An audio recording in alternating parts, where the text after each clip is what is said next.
Owen Morris, I believe you are voting no. Owen, why are you voting no? First of all, I'd say I'm not a member of any political party, nor do I have a vote in the Seanad. I feel that to abolish the Seanad is an attack on democracy. I think it's a safeguard against tyranny and autocracy. And just because a fire escape in an apartment complex is never used doesn't mean it should be torn down and sold for scrap metal.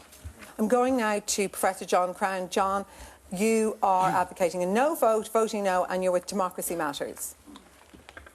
I'm not actually with Democracy Matters, but I'm with the broader umbrella of folks who are voting, who are opposing no, and I'm supportive of what Democracy Matters are doing.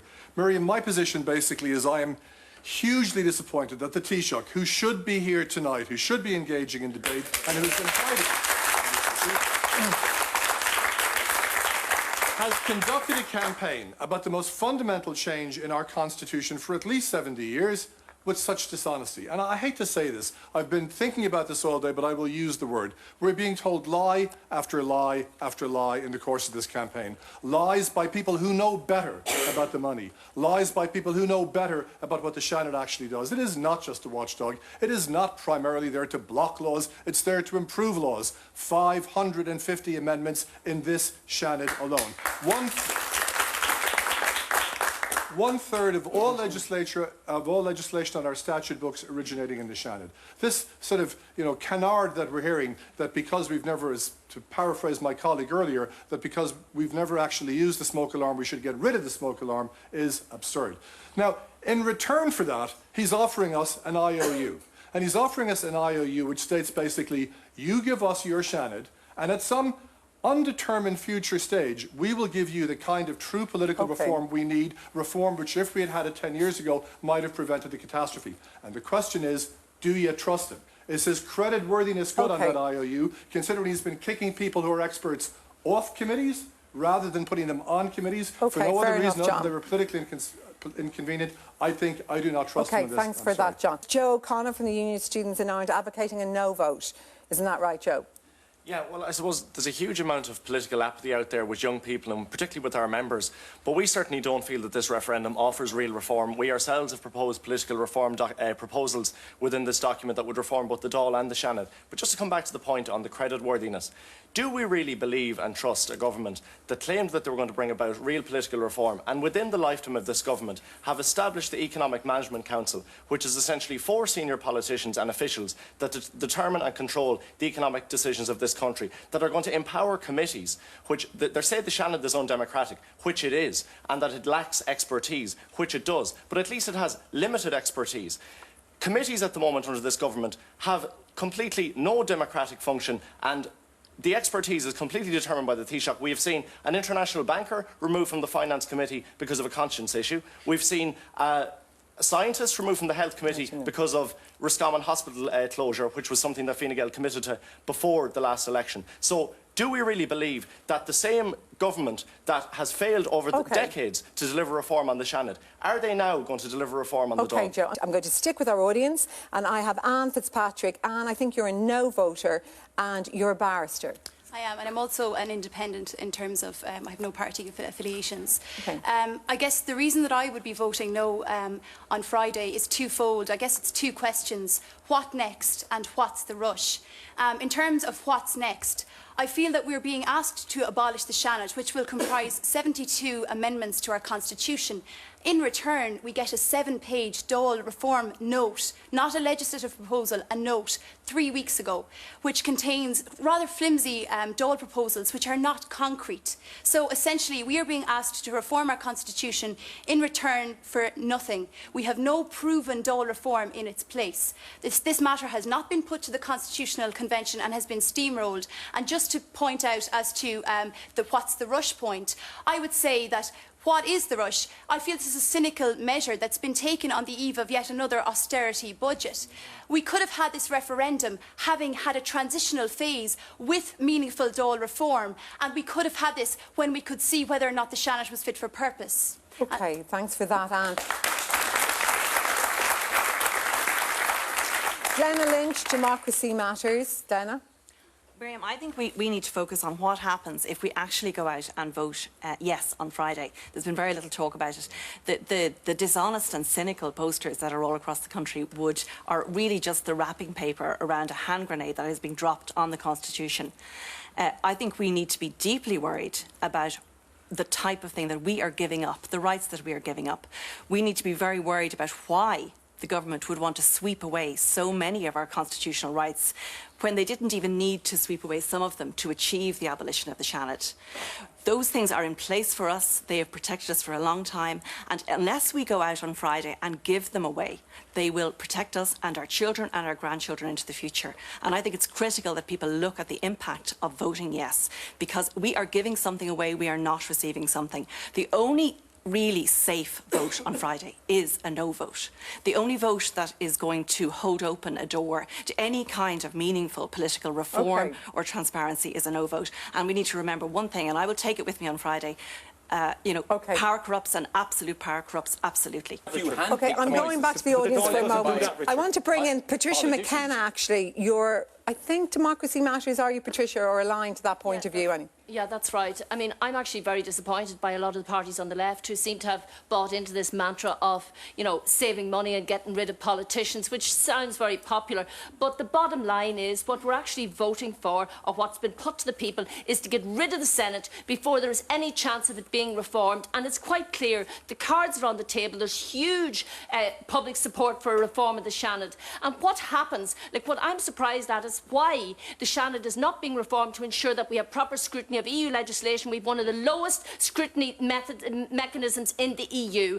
And if you look at it, what's going to happen? For example, you have Enda Kenny has pushed this forward, and you'd wonder what the agenda is. Angela Merkel is standing over his shoulder waiting. You know that corporation tax is on the agenda. There was supposedly a triple lock there Patricia. of the government, the Dáil and the Senate. Now the Senate is gone. Will Angela Merkel get her way? There is absolutely no Blair guarantee. Horan, Sarah Jane Hennelly, very quickly, you're a no voter, Sarah Jane, are you?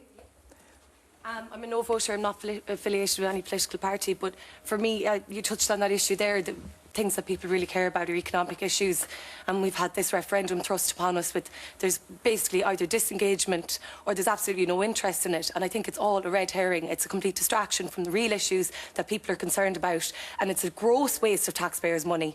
I think even this whole thing about discussion, we can't even get our leaders out to discuss it. I'm hastening to add that I'm part of the Fianna Fáil party here because I'm going for the no vote. But, I mean, you're all the same, and it's just assuming popularity as well on your part. It's a popularity contest, and it's red. Iceland is back. Remember, every one of its banks failed back in 2008. The country has since rebuilt its financial system and its economy, but the road to recovery remains long. Iceland is still grappling with capital controls and angry foreign creditors who were not made whole in that banking collapse. Plus, it is grappling with its future in global trade, and the battle over the Arctic. With us now to discuss all of it is Icelandic President Ólafur Grímsson. Mr. President, thank you for spending time with us here on Market Makers. Great pleasure to be with you. I'm not quite sure where to begin. Let's talk about the Arctic. You have made efforts to bring China into this conversation. Well, not only I, because at the last meeting of the Arctic Council, China, India, and Japan, South Korea, Singapore, in addition to Germany, France, and the United Kingdom, are all now sitting in one way or another together with the US and Russia and the rest of us at the Arctic table. But do you feel as though you share, when it comes to an interest in the Arctic, it's pretty easy to see why Iceland has an interest in the Arctic. You're not particularly far away. China, a little harder. Why do you share? Do you feel as though you share interest in China in the Arctic? There are two fundamental economic interests. Why the Arctic is fast becoming the new economic playing field of the 21st century. One is that the Arctic is one of the richest regions in the world in terms of mineral, oil, gas, rare metals, as well as clean energy and fisheries. And the second reason is with the melting of the Arctic sea ice, we are now seeing already a new sea route, the Northern Sea Route, shortening the distance between Asia and the US and Asia and Europe by 40%, meaning that for 3 or 4 months of the year, you don't have to go through the Suez Canal. you go through the new Northern Sea route. And that's why we are already having discussions about new harbors, new depots, new shipping lines. And at this Arctic Circle conference, the middle of October in Reykjavik, the CEO of COSCO, which is the biggest Chinese company, will come and explain why China is already preparing to use the Northern Sea route for a big part of their global trade in the 21st century. You're leaving New York and going to Russia. What is your goal in those conversations? How do you hope to engage the Russian government to help you on this mission? Well, in a very interesting way, President Putin of Russia has been very constructive and positive. Do you consider Putin a partner? Absolutely, yes. I think you cannot develop the Arctic sufficiently without a positive Russian engagement. And although I know in the discussion here in the US is somewhat different, the fact of the matter is in the last 5 years, Putin and Russia has been very constructive. So I'm going to Russia from here on Sunday night for a meeting with Putin and other Russian experts up in Saligard to plan out how the Arctic development will respect the environment, will be based on science and knowledge. And if we are going to use the Northeastern Sea route, we have to have a Russian cooperation. And with the American presidency of the Arctic Council coming up in 2 years' time, it will be very important to engage in this discussion not only with Russia, but also with the big European and Asian countries that are now in the Arctic neighborhood. Well, you mentioned Europe. Do you see Iceland ever becoming part of the EU? The talks seem to have stopped now, but ultimately? No, I have never really seen the interest for my country to become a member of the European Union. Like Norway, like Greenland, those North Atlantic neighbors we have all deemed it to be in our long-term interest to stand outside the European Union because of our location, the resources, the policies, but of course the European Union is a very, very constructive partner for us. So at this point, economically speaking, who do you feel closest to among those countries that we've been talking about? Do you feel as though Iceland shares the most interests with Europe? Does it share more interests with Russia, China, or, say, Canada and the United States? Well, first of all, the U.S. has been a long-term ally and partner of Iceland since the Republic was founded in the middle of the last century. And one of my reasons for coming here again and again to the U.S. is to help to continue that strong relationship. Secondly, the Nordic countries and Germany and Britain have always been our strong European partners. But increasingly... But the strength of that bond broke down during the financial crisis. Yeah, that's right. That's right. I mean, I had to face a situation where every government in Europe was against our policies and our decisions. And I think events have shown, if I may say so, honestly, that we were right and they were wrong. And in addition, we are seeing in recent years that these big emerging Asian countries are now coming and engaging with us in terms of new sea routes, the new economic reality of the Arctic. We are having fascinating discussions with Singapore, for example, about this new global shipping in the Arctic, because once the Suez Canal is no longer the main venue, Singapore also wants to have a part of the new Arctic shipping. Well, you were right while other countries were wrong. What about creditors right now? Creditors who are owed money from Icelandic banks, when can they expect to get paid? Oh, they are being paid. Of course, if you take the 3 Icelandic main banks, they are all getting what they got, the depositors and so on. Those who speculated with their money in the market have to face this is a capitalistic system, like here, like there, and if you play that game, you also take risks. But in terms of ordinary people, they are all going to be paid. So we face the fundamental question, do we let the taxpayers bail out the banks? Or do we let those who wanted to play the money-making game in the banking system face the risk? And we decided to let that be the main course.